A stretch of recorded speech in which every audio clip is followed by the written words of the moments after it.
Hello, everybody. Welcome to today's session on interview success. My name is Lilian Barajas. I am the Senior Director for Viterbi Career Connections. I am happy to, help you through this presentation on interviews. And hopefully the information that you hear here will be helpful today. I will leave some time at the end for any questions, so you're welcome to add them in the chat as we go along for those of you online. I will kind of come back to those in the end so we could kind of have a clean recording. So just a little bit about what we're going to go over today. We're going to talk a little bit about what recruiters are really assessing when they are going through the interview process. And we're going to talk a little bit about the types of interviews, as well as preparing for interviews, what happens after the interview. And then I'm going to give you some action items. And then again, there'll be time for some Q&A. Not sure if we'll have time for the activity. If we do, we could jump into that, but I'll leave that as an option. So what really are recruiters assessing, during an interview? They are definitely looking at your qualifications. So what are the type of skills, that you have, whether it's technical skills, but they're also looking for soft skills. And so that could be, leadership skills, your ability to communicate, like teamwork. And then they're also, it's also a good idea to start thinking about, how you are going to, showcase your skills. So that usually means that you want to have some examples prepared ahead of time for technical skills. Be prepared to do whiteboarding if you are a student where that is usually this is for computer science students, electrical engineering students. You may have to do a whiteboard challenge when the employers interview you. You want to something else that employers are also looking at in the interview process is your communication skills. So they're really looking at that from the very beginning when they are looking at your resume, when they are looking at your cover letter. Those are examples of your communication skills. Also your LinkedIn, anything that you also put on your resume, like if you have links that go to GitHubs or any other sites, they are assessing your communication in that way.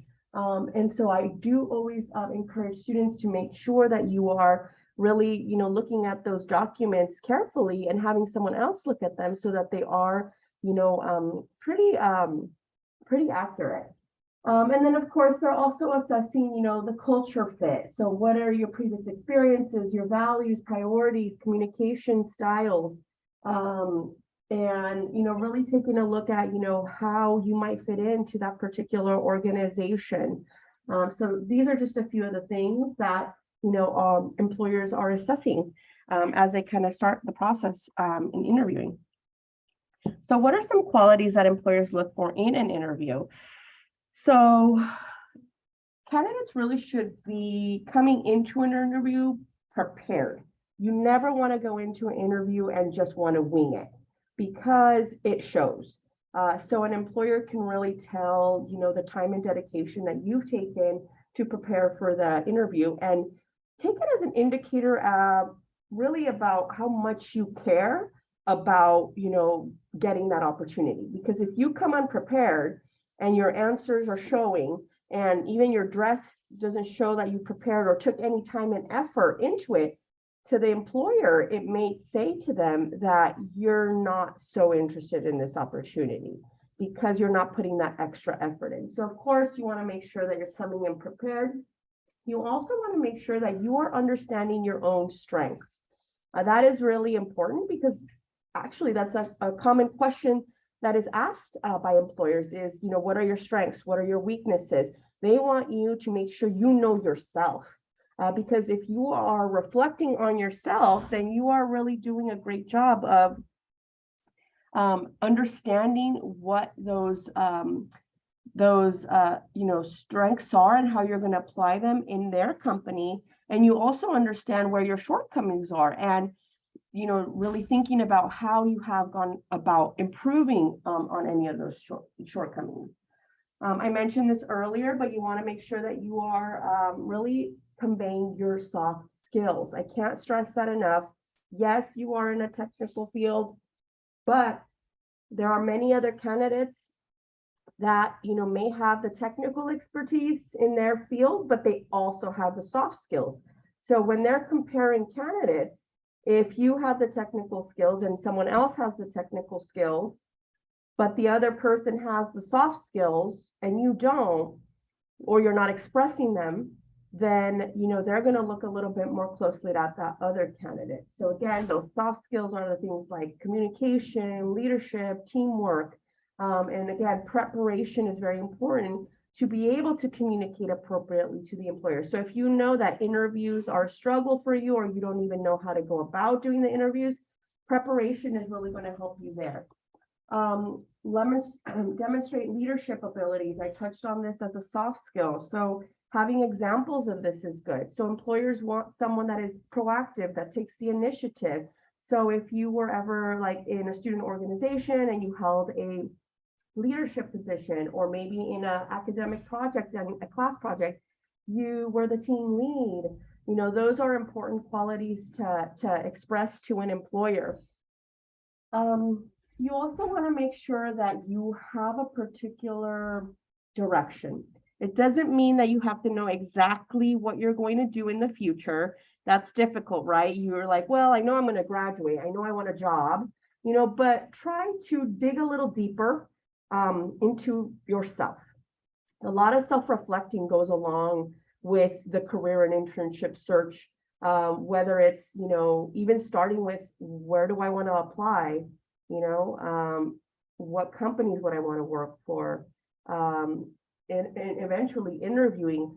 A lot of it has to do with like you and what you're looking for and what's best for you and what do you value. So really have to really focus on your own career goals and what direction do you want to go in, because knowing that is going to help the employer know that you are confident in yourself. And again, it doesn't mean you have to know exactly where you're going, but a general direction is always helpful. Exhibit ambition and passion. Passion is definitely very important. Please don't forget about this in an interview. I've actually done several mock interviews through our office with students, and often maybe it's because they're nervous in practicing the interview, but they come across as very monotone. So the voice is just one exact way the entire time that they are talking. And so that tends to, you lose focus sometimes when someone talks like that. Like maybe think about a professor that you've had, maybe, in the way that they speak. And it's important, right, that they maybe enunciate in certain ways. And you want to make sure that you're also exhibiting that, again, that passion for that particular employer. It really does show when you are passionate or not, when you really just want a job or when you're really excited about something. They want someone that is excited to work for them. So don't forget to show your excitement. It doesn't mean you have to jump up and down and exaggeratedly show that, but just be prepared to smile, to talk about why do you want to work for that company. Maybe it was a company that, you have family members that work there and you heard great things about them. Or maybe, I know some students in the past have mentioned wanting to learn more about space and how they're interested in a particular company that we work with that works in the space industry, and how they're so passionate about that because it was a lifelong dream since they were a little kid. So what is your story? And really trying to convey that to the employer.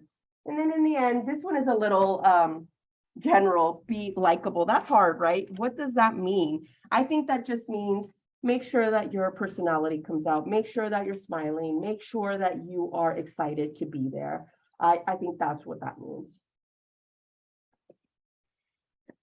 So now we're going to jump into the different types of interviews. It seems that we've been adding more and more types of interviews as the time has gone on. Traditionally, it was just like, come in person and, interview. But now there's just a lot of different ways, that, employers are handling interviews. And more often than not, you're going to be participating in a phone interview and a virtual interview first before you actually get to an in-person interview. So it's hard to tell what each employer is going to do. Some employers might have just one round and maybe they'll hire you from a virtual interview. Some employers might have 3 or 4 rounds and maybe the final rounds are in person. So it just really depends on what the employer wants to do. But I think one story that I do have to say on this, on types of interviews, is that you can still make an impression, a good impression on the phone, just as much as you can in person. So my story is I interview for interns in our office, and in the same day I was interviewing 2 different candidates, one over the phone and one in person. The person on the phone I was much more impressed with than the person that came physically into the office and I met with. Why? That person on the phone exuded all those things that I just talked about. The excitement for wanting to work there, being knowledgeable about the office and what we did. Maybe the person that came to the office didn't also seem that prepared, whereas the person over the phone did. So I was more impressed with the person on the phone. So just so you know, well, it's hard to really make an impression on the phone. You really can, and that's how you advance to the next, interview step. So just knowing, though, a few things about the phone, right? You will have the ability to have notes with you. It's good to have notes so that you can kind of follow along, especially that if you get nervous, but please don't read a script because you're going to come across as you're reading a script on the phone or over the phone, right? So yes, have some notes, but just be prepared to try to speak a little bit more naturally, and that only comes along if you practice. You got to practice. You definitely want to make sure that you are talking slowly and clearly. You do want to have a salary expectation in mind.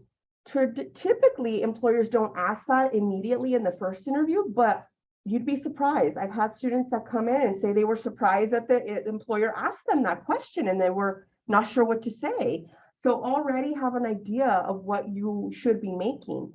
And our website actually has some resources available for you on the Viterbi Career Toolkit.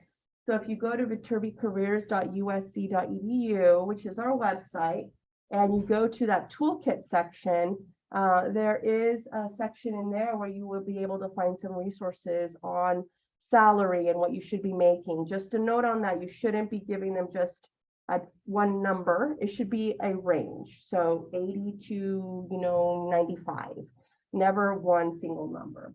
And then of course, prepare questions for interviews, which is really across the board what you would want to do too, is preparing questions for the interviewer.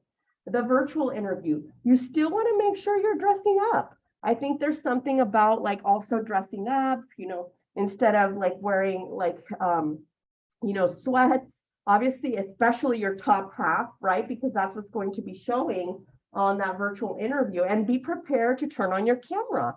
Many students forget, or maybe not forget, but maybe they're in a location that they don't want to show the background. If you know you're going to have an interview online, be prepared to turn on your camera. So do your best to find a place that is acceptable to have your background on, to have good lighting, to have good connectivity. Maybe you have to go somewhere else, not the place that you live. But keep those things in mind, because any of those things are distractions. You're trying to avoid distractions. And then of course you want to test run the interview platform. Our employers are using different platforms. They don't all use Zoom. They might use Cisco WebEx. They might use Teams on Microsoft. Just be familiar ahead of time with how that works. Maybe you create an account and you set up a meeting and do something with your friends so that you're testing it out, right? And then of course, doing a name check when you log in, right? You can change your name. So hopefully it's your your name and not your nickname that you use like online for something else, just your name, your actual name. And then of course, again, know your surroundings. Silence is key. You're trying to avoid distractions. So if you go to a cafe that you know is busy, there's going to be a lot of noise, background noise, and it's really hard to pay attention as an interviewer when all that background noise is happening. So if at all possible, try to put yourself in an area that doesn't have the distractions. So obviously for the in-person interview, you want to make sure you plan your attire. You definitely want to dress at least, business casual. No need to wear a suit unless you want to. Some people do, but the minimum is business casual, and you can go beyond that and do wear a suit. You definitely want to plan ahead of time and make sure you arrive on time. You right now live in Los Angeles. Nothing in Los Angeles is a short distance away. Even though it says it's 2 miles, 2 miles can mean 45 minutes, right? So plan ahead. There's nothing worse than a candidate that is late, because what does that mean to the employer? That means you're going to be late to work. So just make sure that you're planning ahead there. Bring copies of your resume, even though they might have them. It doesn't hurt to also just bring extra copies. And then again, just make sure that you are yourself, and you're ready to smile, be excited, and be there. And then the last statement there says, everyone is an interviewer. What does that mean? That means that when you step into the office, and you might run into cleaning people, you might run into a receptionist, you might run into other people that are not on the interview panel. You never know. If you treat someone in a negative fashion, which I can't imagine any of you would, but you never know, that information can get back to the actual interview panel. So just treat everyone, obviously, with respect, which is what we always want to do, but just know that everyone can be an interviewer.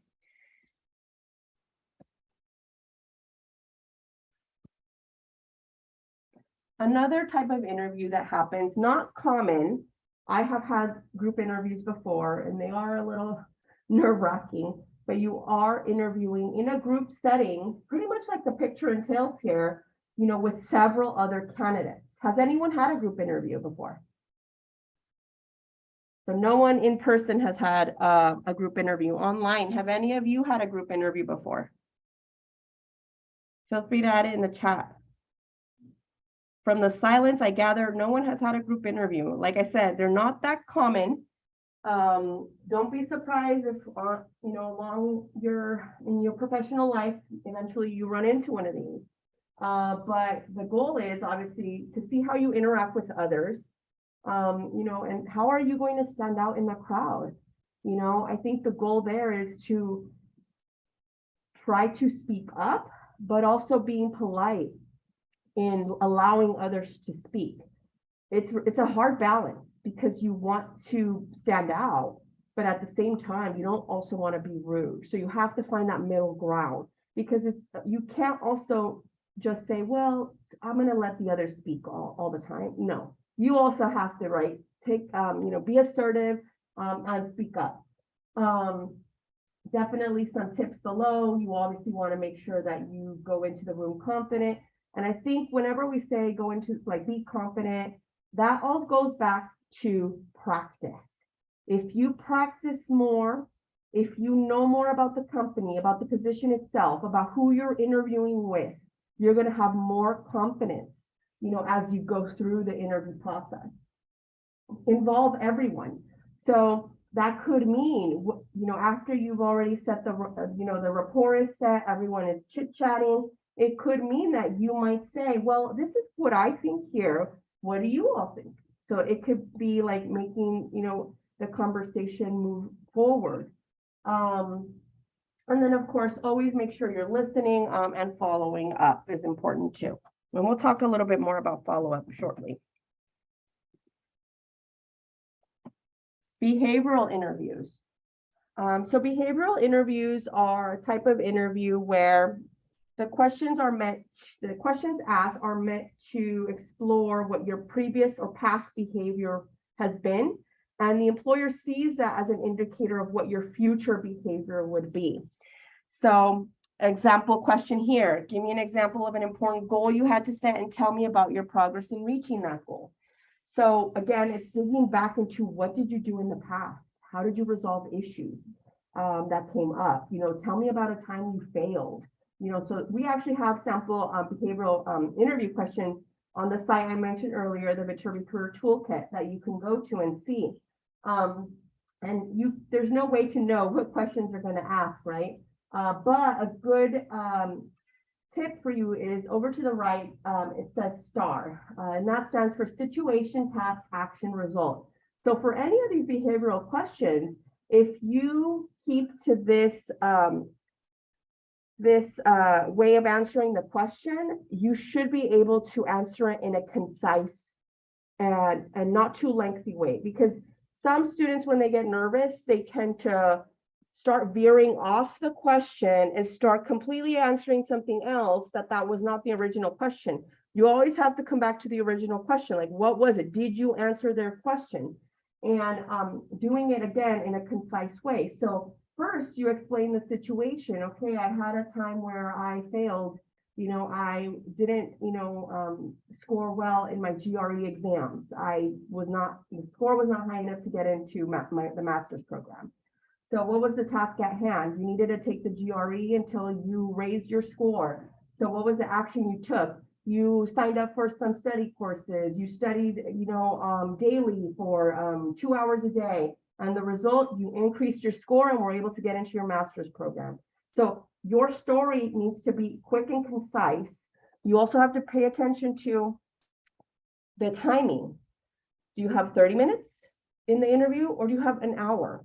What is their pace in their voice? So they might be talking a little quicker, and you need to pay attention to on their nonverbal cues. So if they're constantly looking at their watch, it might mean you might be talking a little too much or going off topic. So, just paying attention to those things to make sure you don't want to just answer yes or no. You need to give them a little bit of information, but not too much. I know that's hard, but this is why, again, practice makes perfect. Technical interviews.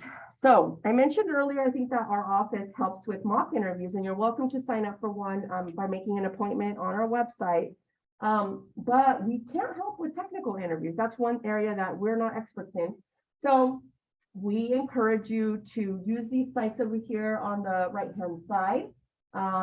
We encourage you to kind of work with each other. And there are times where our employers will also do technical interview prep workshops. So keep a lookout on that. I know we had one earlier for our How to Get Hired series, if anyone attended that, where one of our employers did that. But really, these type of interviews are really just looking at your true technical skills.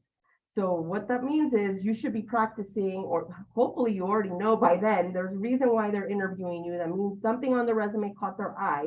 But if you haven't, if they're really looking for someone that knows a particular tech skill, maybe C++, and you haven't done that in a year, maybe you should kind of, brush up on that and do some, practice activities so that you can be a little bit more refreshed in that area. And again, being prepared to whiteboard.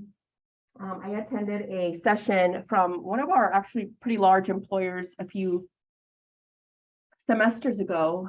And some things that I remember from that session is that when you are whiteboarding, has anyone had a whiteboard interview before? You have? That was for my undergrad. Okay, for undergrad. So we had one student in person who had one for their undergrad. So my experience, and actually in our office, we have rooms for interviews. And so we actually have whiteboards. And so the employers often will use them. And so they're trying to get you to solve a problem. And they're trying to get you to think about how, or they want to see how you think. What tips I heard from that session was, make sure you speak out loud while you're thinking. They want to know what your process is. Don't just stay silent. They also want you to ask for help if you need it. And they don't want you to give up.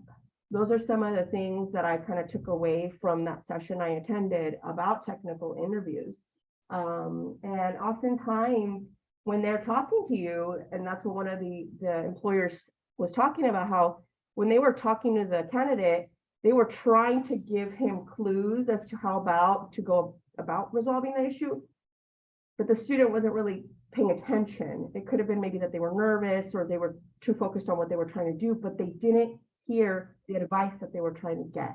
And that's something to keep in mind, because the employer then is going to think this person isn't listening to me and to my advice. So as an employee, they may not do that either. So again, just, again, practice is one of the things that we often say for both technical and behavioral. So how do you prepare? I think we've gone through some of this information as we've just gone through this presentation, but really know the company. Go to the website, take a look at current events. You can go to most of them have Instagrams or Twitter accounts. What's going on in the company? Did they just recently merge? These can be topics of conversation. This will tell the employer, if you know the company well, if you know what's going on with them, and it comes up in conversation, what do you think the employer might think about you? That you are, anyone? Prepared. So if you do these things, that's kind of how you're going to come across. And we talked a little bit about this earlier, is really just knowing yourself, and anything that's on your resume is fair game. So if you added an experience there from 5 years ago, because it's relevant, and that's okay, you can add on anything in there as long as it's relevant, but it's been a while since you've done it, then you should, again, brush up on your notes on that particular experience. What are you going to say about it? If you were to be doing a mock interview with me, I would ask you about it and say, tell me about this experience. What was your part in this? What was your role? What was the outcome? What problems did you have as you went through this? So be prepared to answer questions about anything on your resume. And don't be surprised that they ask you about your career plans. What are your goals in, the next year? Where do you see yourself in 5 years, in 10 years? And then, of course, always have questions. No matter what type of interview this is, whether it's phone, virtual, in person, have questions for the interviewer. Again, some samples are available on our website, but it could be anything from, what type of project, if it hasn't been covered already, what type of projects do interns typically work on, during the internship. It could be, would you mind sharing a little bit about your experience, working at this company? What professional development opportunities does a, employer have? Like, just again, there's, and then of course, a very key question that you want to ask is, what is the recruitment timeline look like? When do I expect to hear back? Sometimes students come back to us and say, well, when do I expect to hear back? Well, you didn't ask. Every employer is different. We won't be able to tell you. You have to ask them, and then make sure to get contact information. If they don't want to share their business card with you, but they say, email this person, email that person, so you guys could send thank you emails, and they can get forwarded on to the other people on the panel if it's a panel. So preparing to communicate your success. So I think here, I'm really trying to get you guys to think about the word here that starts the sentence, prepare. Really thinking about when you are going to do the interview, what examples are you going to provide? And then I have a keyword here, relevant. What have you done that is most relevant to them? It doesn't mean, it could be relevant if it's not. You do want to pick something that is within the field that's relevant to them, but it could also be something that is highlighting a soft skill, especially when, and this is when you do your homework, which we talked about a little earlier, is looking at the job description. What is it that you'll be doing? What are some skills that they're looking for? If you see on that job description in multiple places, communication is key, and I've seen it before where they embed it in different parts of the description, it means you should have examples of how you have communicated effectively, whether it's in a group project, at your job, at the bookstore, whatever it is. And then, of course, connecting the dots between school experiences and employers' needs. So employers want to know how you apply what you learn in the classroom outside of the classroom. So what have you done in the classroom and outside of the classroom that applies to what they're looking for, and have examples of that. Another tip over to the right-hand side is do a mock interview. I've mentioned that we help, but if like later today you want to do one, you can technically jump onto Big Interview. The USC Career Center pays a subscription for all USC students to use it. So if you just look up USC Big Interview, it's hyperlinked here, but obviously you can't click on this. If you look up USC Big Interview, you can log on and do like a virtual like interview. It like records you and then it gives you feedback.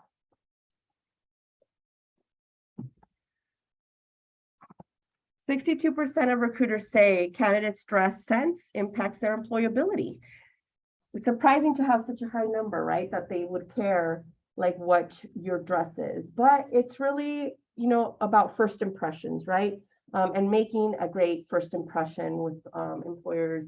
I really want you to always think about, well, because some students are like, well, I know that Google or Meta, they have a very relaxed environment. Do I really need to dress up? The answer is yes, because you don't work at Google or Meta. You are applying maybe for a position there, and you're interviewing, unless the employer tells you otherwise. Because I did have one instance where I had several students coming into the office dressed in sweats, and I was like, what's going on? And then when I asked around, one of the employers told me that they encourage the students to dress down, which is great for them if that's what they want, because they wanted the students to feel more relaxed.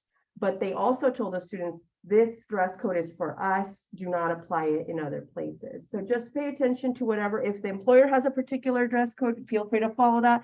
Otherwise, I would always encourage you to dress up versus dressing down. So what does that mean?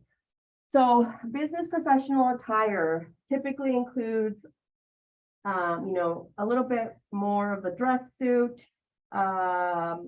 versus business casual might include some slacks and a nice collared shirt. So I would always, again, err on the side of caution and go more for the business professional. As much as possible, if you can, wearing the tie. You can wear the suit if you have one. Some students don't have one. But if you do, I would definitely encourage you to wear it. Again, paying attention to the employer's dress code.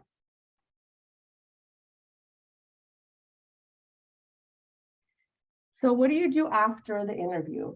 So I talked already a little bit about sending a thank you email, right? So making sure that you write that out. And I believe we also have a sample of that on our website too. And some students have actually written handwritten notes. I know it sounds old, right? But if, for example, you had an interview here in our office, in our suite, or at the main career center, I've actually had students that will, right after their interview, or maybe they already had them prepared and ready to just sign, they, you know, had their interview and then later came back with handwritten notes. So can I tell you that doing that will get you the job? No. However, to me, and I've received handwritten notes before too, is that just shows attention to detail, which is, I think, a positive thing. So maybe if they're teetering on, like, they're making a decision between two candidates, and that, you know, happens, and you do that, to me, that just kind of pushes you over the edge, right, as a candidate. And then, of course, you want to make sure that you follow up if you have not heard back by the given deadline. We talked earlier about questions that you should ask, and one of the questions being the recruitment timeline. You need to know when you expect to hear back so you can follow up. So is it 1 week from the interview? Is it 2 weeks from the interview? And then if you don't hear back by the deadline they give you, 2 weeks, sure, then at that point you follow up. Otherwise, you're not going to know when to follow up. So just make sure that you get that deadline. So some final tips. You want to make sure that you practice. Again, I think that's going to be something that will increase your confidence as you go into the interviews. practice on big interview, practice with your friends, your classmates, your roommates, whoever is a part of your cheerleading squad, right? That wants you to do well. Come and do an appointment with our office or the main career center. So that way you are ready for those interviews. Fuel up.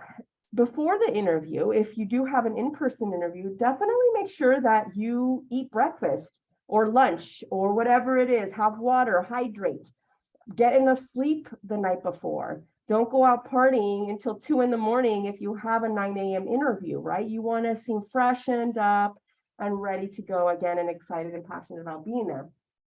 Learning from your mistakes. I know it's hard to receive rejection. Like if you're not getting an interview, you'll never know exactly why. If you can, I've seen students ask employers, but it's very rare that an employer would actually give you feedback. That's just not something that they want to get into the details, right, of their decision-making processes. But if you were late, then you should learn from that mistake. Leave extra earlier. If you realize that, the interview was a panel and you could have prepared better by looking them up on LinkedIn, again, anything that you think you could use for the next time to improve, definitely do it. And then mindful USC. USC and Viterbi really are trying to emphasize wellness among our students and making sure that you guys are all, doing well, not only in your classes, but just in general, right? Your health is just as important as, anything else. And so making sure that going through this process, knowing that it's a difficult process, it takes time, it takes patience. Maybe you've heard the saying, it's like a job to get a job. It is. It can really take months. Some students get worried. They're like, well, I haven't heard from an employer that I just interviewed with. Well, sometimes they can take weeks to get back to you on even a second round interview. And then eventually it takes a little longer for that second interview to happen. And then, so you might start the process right now. Maybe you started it in September and you might not get an official offer till November. It just really depends on the employer. So just know it's a process. Know that you should make this part of your homework, the career and internship search process, and make yourself also a priority in all of this. So whether that's making sure you're eating healthy, whether that's making sure you're getting enough sleep, really looking at your calendar and organizing yourself well so that you are trying to do a little bit of all those things that are important, right? You still want to do well in class, you still want to have a personal life. So it really comes down to time management too. So just wanted to quickly throw that in there. And now some action items for you. The first thing is, I've mentioned our website a few times, is go to viterbicareers.usc.edu/toolkit within 1 day. I mentioned it at least 4 times, right, of different resources that you can get from going in there. And utilize that big interview to practice interview within 3 days. And then finally, set up an appointment with a career advisor within 1 week.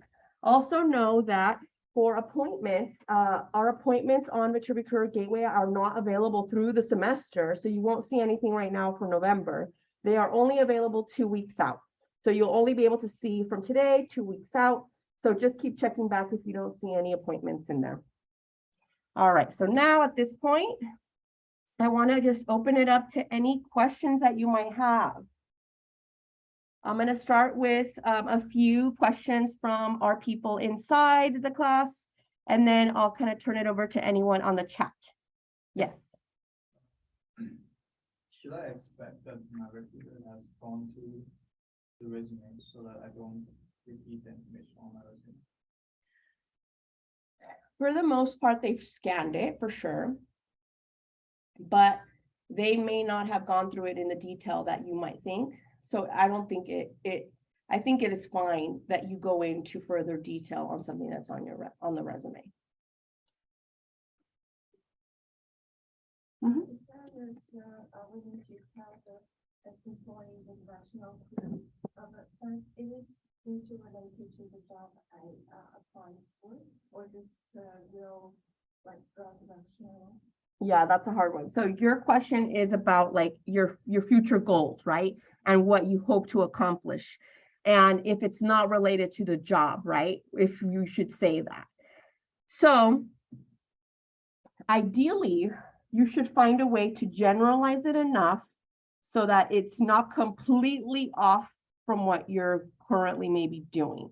Because I think if you, I mean, you don't want to lie, but at the same time, if you provide a completely different field or area of interest, then to them, they might be thinking, oh, well, this person, they're not intending to really stay very long, right? They might get that impression. So, maybe the long-term goal is being in a managerial role, right? And that is general enough that that could be anywhere, right? Or you can explore, look at what their company does, right? And then think about, okay, well, if one of the goals that you have for the long term is within that company, you're trying to be relevant to them, right? As much as you can without lying. I know that's a tricky one. Yeah. Don't let them know that what? Don't let them know that they just like medium company I choose, and not the goal, not the ending goal of my career. I mean, I think that they know that you might not stay with them forever. But I think when you're interviewing, you want to make them feel like you're in it for some time, that you're going to dedicate some time to them. I'm going to go to online to see if I can answer any of their questions. Before anyone leaves, though, if you guys didn't check in earlier, please, and you have to get going, please do check in. Just get your ID out and then swipe it here, please. All right, so please share presentation. Okay, no worries. Yes, the presentation, once this recording is done processing, we have been adding them into Viterbi Career Gateway, the resources section, so that you guys can access them. We recently added a few, so you can go in. And there's also some from previous semesters that you can go in and take a look at. Online check-in will be done automatically through Zoom, so you don't have to worry about that. Thank you, Christine, for asking. Okay, so I had a question in person on the back. Yes? Are we allowed to use background playing the virtual interview? So the question is if you're allowed to use a virtual background. Yes, absolutely. You can use a virtual background. In fact, I encourage it, of a professional, looking background. I actually had one employer, actually, this was my sister who participated in an interview, and they gave her options to select. It was a very creative company.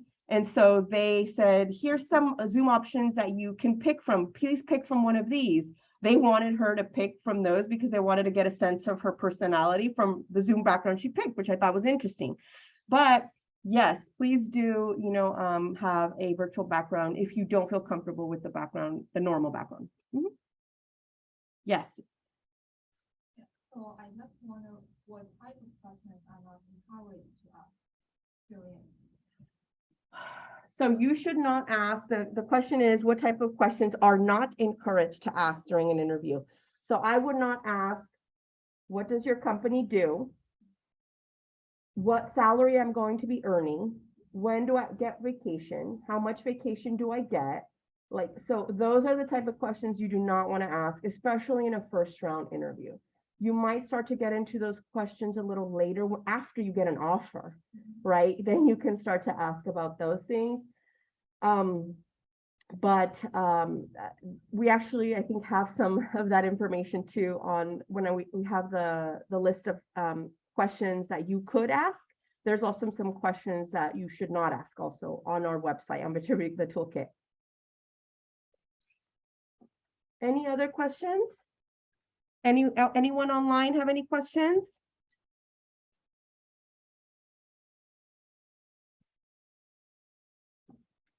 All right, if there are no other questions, Thank you so much for coming. Hopefully that information was